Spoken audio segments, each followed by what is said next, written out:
আর একটা economic assessment একটা জিপিজিতে আপনার আনার এলএনজি আনার জন্য মানে 12টা প্রস্তাব।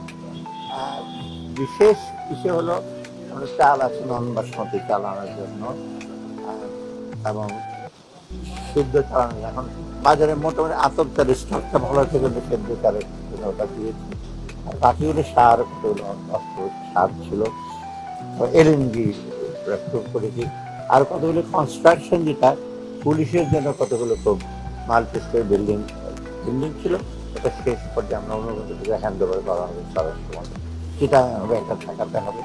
আর একটা ফায়ার সার্ভিস হেডকোয়ার্টার, এটা অনেকদিন যাওয়ার ট্রেনিং ছিল, সেটাও আপনার শুনে আশ্চর্য হবেন 6 বছর লেগেছে দরপত্র মূল্যায়ন করতে। এবং দরপত্র মূল্যায়ন করা মানে আপনারা জানেন ভেতরে কত রকম থাকে, তো আমরা একটু ফাইনাল করতে আমি তো সব কিছু ভাই ইভেন আমরা বিশেষ পরিকরে ইভেন উপদেষ্টা মন্ত্রীর সদস্য বেশিরভাগ আমরা ঢাকা থাকবো, তার কথা হয়েছে দরকার হলে সেই বন্ধের মধ্যে আমরা 10 কিলো মিটিং করবো, তো এটা আটকে থাকবে, এটা আমাদের কাছে কথা হয়েছে। বেশিরভাগ আমরা সবাই ঢাকা থাকবো দিয়ে।